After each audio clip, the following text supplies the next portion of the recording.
32 இல்லை 40 நாள் எடுத்து கொடுத்தேன்.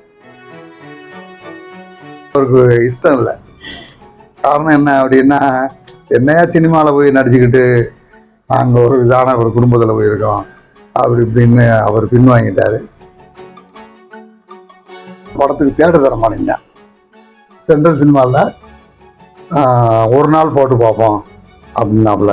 அப்படி இல்லையா, நீங்கள் கொடுங்கயா அப்படின்னு நானே போய் 200-150 டிக்கெட்டை கவுண்டரில் வாங்கிட்டு ஏரியாவில் இருக்க ஆளெல்லாம் கூப்பிட்டு போய் உட்கார வச்சு படத்தை ஓட்டணும். சக்ஸஸ் ஆன உடனே கொஞ்சம் கண்டுக்கிறத நம்ம பாசத்தை மீன் வருது என்ன இந்த அளவுக்கு அந்த ஏரியாவுக்கு நம்ம போனதுனால கூப்பிட்டு இப்படி படத்தை எடுத்து கொடுத்து அதை நம்மளை ஒரு அளவுக்கு ஆளாகிட்டோம் அப்படின்னு இது பண்ணார். அதுக்கு சன்மானமாக இன்னைக்கு அவர் மனைவி கொடுத்துறேன், நான் கொடுத்துறேன். அவர் இருக்கும்போது கொடுத்துருந்தா அது எனக்கு பெருமையாக இருக்கும். இல்லை 2-3 தடவை வந்தாலும் நீங்கள் இல்லை அப்படின்னு இருக்கட்டுமா, பரவாயில்ல. அவர் இருந்து வாங்கினா எனக்கு பெருமை. அவர் இல்லாத சூழ்நிலை வாங்குறதுக்கு விருப்பம் இல்லை. அவர் நான் வெஜிடேரியன் தான். வந்துட்டாருன்னா நைட்டில் இவனுக்குள்ளே எத்தாப்புல ஒரு 2-3 புரோட்டா கடை இருக்கும். மட்டன் குழம்பு, குடல் குழம்பு, நான்வெஜ் தான். நல்லா சாப்பிடுவாப்புல. நேரில் பழகிறதுக்கு தன்மையான ஆள். அங்கே ஸ்டில் எடுக்கிறதுக்கு ஆக்ரோஷமான ஆக்ஷன் பண்ணதுக்கு அச்சம். முதல் பார்த்த விஜயகாந்த் ஒரு கடைசி காலத்தில் பார்க்கறதுக்கு ரொம்ப சாந்தமாயிட்டாப்புல. இந்த ஆள் அடையாளங்கிறது என்னைய கடைசியாக அவர் மனைவிட்ட சொல்லியிருப்பாரு போல, ஆஸ்தம்பி அண்ணனுக்கு நான் ஒன்றும் பணம் தரணும். உங்கள் நண்பர் விஜயகாந்த் அவருடைய 2ஆம் ஆண்டு நினைவு நாள், அவருடைய நினைவுகளை பற்றி உங்கள்கிட்ட பகிர்ந்துக்கிறேன். 1978 தற்செயலாக பழகினார். அந்த காலகட்டத்தில் தினத்தந்தி பேப்பரில் புதுமுக நடிகர்கள் தேவை, நடிகர்கள் தேவை விளம்பரம் வந்துருந்துச்சு. அதை வச்சு பார்க்கணும், இது பண்ணணும், அப்ளை இது பண்ணுவோம்ன்றக்காண்டி முயற்சி பண்ணும்போது ஸ்டில் ஃபோட்டோ வேணும் அப்படின்ட்டாங்க. அதுக்காக வேண்டி இப்போ ஸ்டில் எடுக்கணும்னு வந்தோம்னா இவர் ராத்திரி அப்போல்லாம் இப்படியெல்லாம் பேசுறதுக்கு நான் நேரம் இருக்காது, அவ்வளோ பிஸியாக இருப்பேன். நைட்டு 11 மணிக்கு மேலே வர சொல்லி காலம்பரம் 5 மணி வரலாம் ஒரு 32 ஸ்டில்லை 40 நாள் எடுத்தேன். அதை எடுத்து அவரை அதை ஒரு செட்டாக முதல்ல ஒரு செட்டு அனுப்பின உடனே அங்கே வாங்கி பார்த்துட்டு அதை ஒன்றும் பதில் வரலை. அப்புறம் கடைநல்லூர் காஜான்னு ஒருத்தர், அவர் அவர்கிட்ட நான் நேரடியாகவே போய் மதுரைக்கார ஆள் ஒரு ஆள் ஜெயிக்கணுமையா, அதுக்காக வேண்டி நீங்கள் அந்த கிரவுண்டில் தான் நான் பணங்கணம்லாம் வாங்கலை. அவர்கிட்ட மதுரைக்காரன் ஜெயிச்சு காமிக்கணும், அது எனக்கு ஒரு பெருமை. கேப்டன் எப்படி பழகுவாரு, உங்ககிட்ட என்ன மாதிரியான பழக்கங்கள்? அவரு அங்கேருந்து இங்கே வருவார். வந்த உடனே ஒரு 6-7 பேர் வருவாங்க. வந்ததில் அதில் ஒருத்தர் மேஜர் சுந்தரராஜன் ஒருத்தர் எம்எல்ஏ ஆனார். எல்லாம் வந்த உடனே இந்த மாதிரி வந்திருக்கு தந்தி பேப்பரில் விளம்பரம், யார் நடிக்கிறதுன்னு ஒரு நாளில் அப்புறம் எல்லாரும் சேர்ந்து இவரை நிர்ணயம் பண்ணாங்க.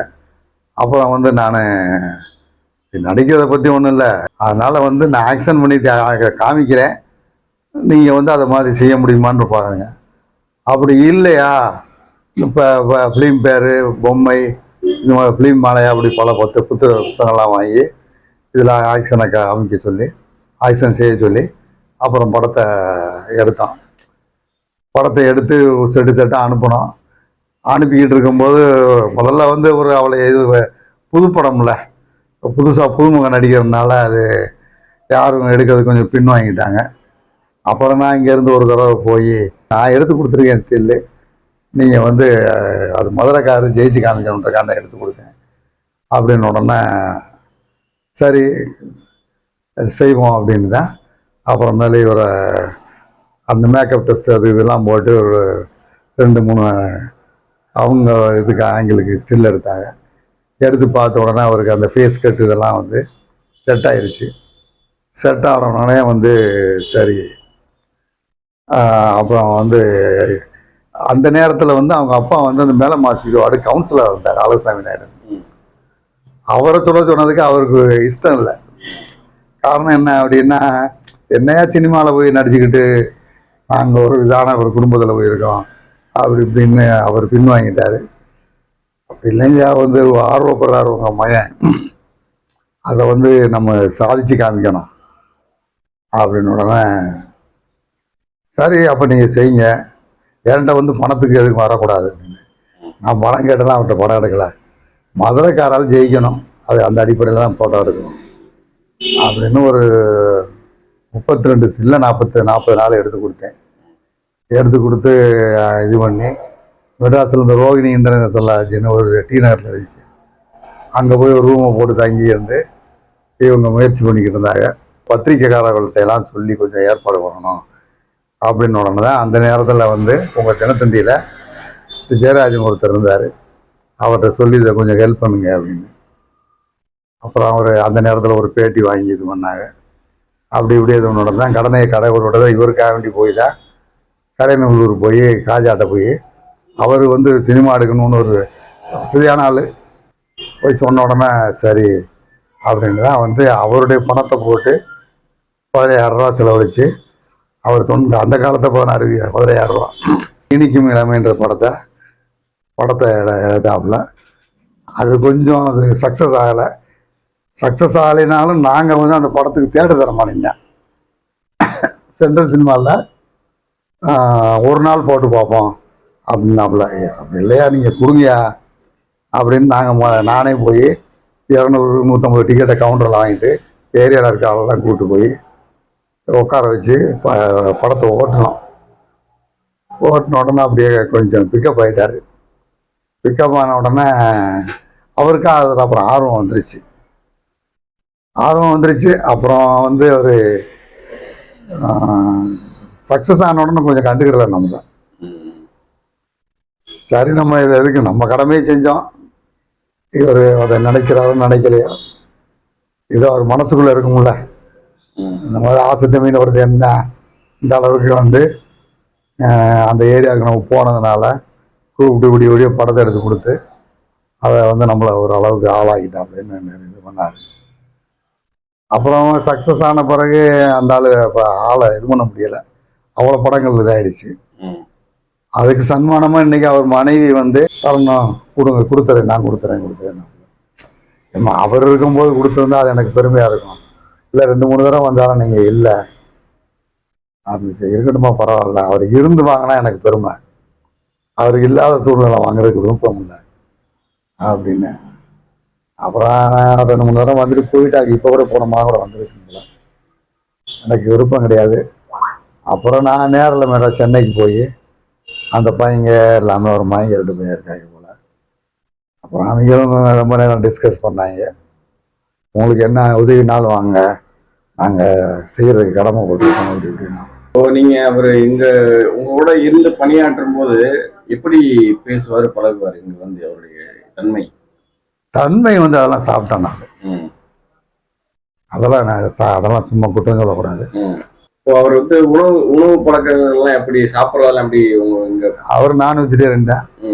வந்துட்டாருன்னா நைட்டில் இங்கனுக்குள்ளே எத்தாப்புல ஒரு 2-3 புரோட்டா கடை இருக்கும்.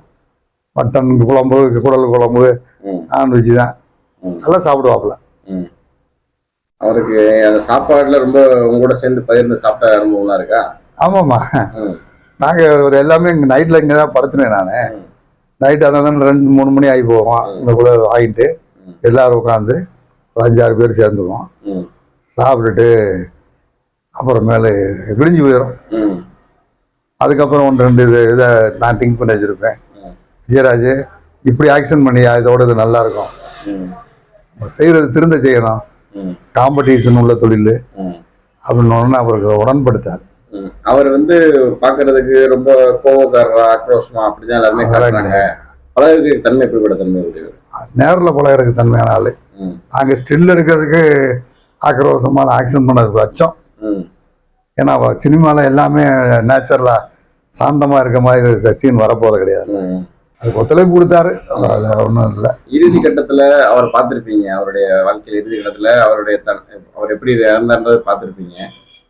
பார்த்த நீங்கள் விஜயகாந்த் அவரை கடைசி காலத்தில் பார்க்கறதுக்கு நீங்கள் எப்படி நினைச்சீங்க? ரொம்ப சாந்தமாயிட்டாப்புல. ம், இந்த ஆள் அடையாளங்கிறது என்னைய. ம், ம். அப்புறம் அவர் மனைவி தட்டி இந்த மாதிரி மாதிரில இருந்து ராஜ்கிரி ஆஸ்தம் அப்படின்னாரு. ம், அவ்வளோதான். அவர் கெதியா இருக்கும்போது நம்ம போய் அவர்கிட்ட கேட்கல எதுவுமே. ம். அப்புறம் கடைசியாக அவர் மனைவிட்ட சொல்லியிருப்பாரு போல, இந்த மாதிரி ஆஸ்தம்பி அண்ணனுக்கு நான் ஒன்றும் பணம் தரணும், படம் எடுத்ததுக்கே ஒரு 2000 முருண்டு போட்டு கொடுத்துருக்கேன். ம், விடாப்பிடியோட முயற்சி பண்ணாப்புல. ம். ஒரு 36 ஸ்டில்லு அப்படியே ஒரு செட்டாக போட்டு இங்கேருந்து இப்படி காலனி குறுக்க கூட்டி போய் ட்ரெயினில் ஏறி போயிடா ஒரு 4-5 பேர். சரி. தவிர்க்க முடியாத தம்ப்நெயில்ஸ், கலக்கலான கண்டென்ட்ஸ், சினிமாவும் சீரியஸ் பிரச்சனைகளும், பல வருடங்கள் இடைவெளிக்கு பிறகு இந்த படத்துல ஒரு கலகலப்பும் கைகலப்பும், போயிட்டே தான் இருக்காரே தவிர பிரேக்கே இல்லாமல் பிரேக்கிங் நியூஸ் சொல்லும் தந்தி டிவி ஆப். இன்ஸ்டா தலைமுறை வரை இறங்கி அடிக்கும் தந்தி டிவியின் டிஜிட்டல் எக்ஸ்க்ளூசிவ். அது தண்ணிக்குள்ள போகும்போது ஹேங் ஆயிடுச்சு. உங்களுக்கு விஜய் சார் எந்த அளவுக்கு ரொம்ப பிடிக்கும்? Of course, Malayalis are huge Vijay sir fans. ரெண்டு பேருமே ரொம்ப பிடிக்கும் எனக்கு. தந்தி டிவி ஆப்பை இலவசமா டவுன்லோட் செய்யுங்க. ஃபாலோ பண்ணுங்க, சப்ஸ்கிரைப் பண்ணுங்க, என்ஜாய் பண்ணுங்க.